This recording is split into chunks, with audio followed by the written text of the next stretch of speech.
So as promised, I offered to answer some questions on Sunday in my story. And so the first question that came through was, what is a great way to start shadow work? First of all, understanding what shadow work is. A lot of people don't have a real depth of understanding of what shadow is. But your shadow is an aspect of yourself that you are repressing or ignoring. So it becomes this dark side of yourself. So it can be an attribute that you so deeply don't want to own, or it could be an attribute of yourself that you want to deny exists within you. Both become shadows. And so the best way to start is your triggers. What is showing up in your reality that agitates the hell out of you? And usually people don't recognize a repeating pattern until you give it a name. So I usually say, who's the most agitating person to you right now? Like, who really grates on you in your experiences? And if you were to give that person one word description, what would you describe them as? And it can't be as broad as like saying jerk, right? Because why is he a jerk? Right? What makes him or her a jerk? What makes her a jerk? And so really finding that energy. Oh, well, they make me feel stupid or try to make me look stupid. No. What is it? What is their behavior? What is it that really grates on you? So I'm going to use myself as an example, okay? There was a woman that I had no issues with, but her energy just really grated on me, and it wasn't a low frequency. It very much like pressed on me. And I was still a medical practitioner at the time, working at the clinic.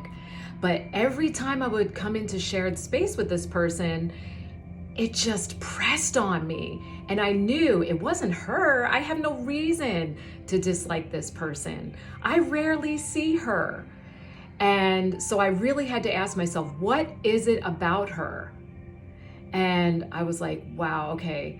So to me, she takes up a lot of space energetically. And so, okay, do I take up a lot of space? No. Do I try to take up as little space as possible? Yes. So there is a low side and a high side to every energy that shows up. So had I been the type of person that maybe was taking up a lot of space, like just being loud and being obnoxious, that could be my shadow, right? But the fact is that I was afraid to take up space. There was this deep part of me that believed that if I took up space, someone else wouldn't have space. And that's just not true. That's this harebrained thing that I came up in my head so that I can continue to play small and hide, which is exactly what I was doing in medicine, hiding who I really am. So there becomes this aspect of, wow, she's actually showing me what I need to do. So that was a beautiful gift.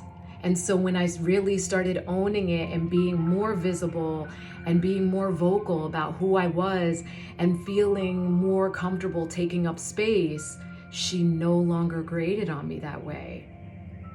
And I was able to harmonize my experiences, right? So that's what shadow work does. I am integrating my highest spiritual aspects into the human parts of me that are holding information that is not correct.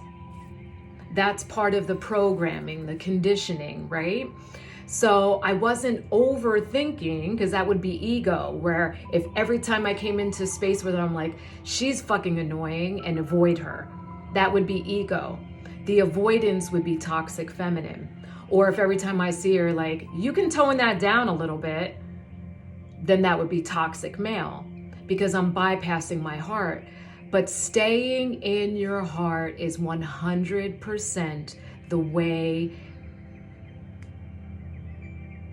period. It is the way. It will always be the way. No ceremony, no meditation will bring you deeper into yourself than having heart-centered experiences with other humans, with other spirits having human experiences. And that, to me, is the most effective way to do shadow work, is to go through your human experience heart-centered and present. You have to be so radically present to not miss that subtleness of discomfort that shows up, so that you don't bypass your own heart and go into those toxic reactions instead of the heart-centered response where you actually get to see yourself in everyone, because it's the heart that does that. Never, ever the head. I hope that helped. Thank you.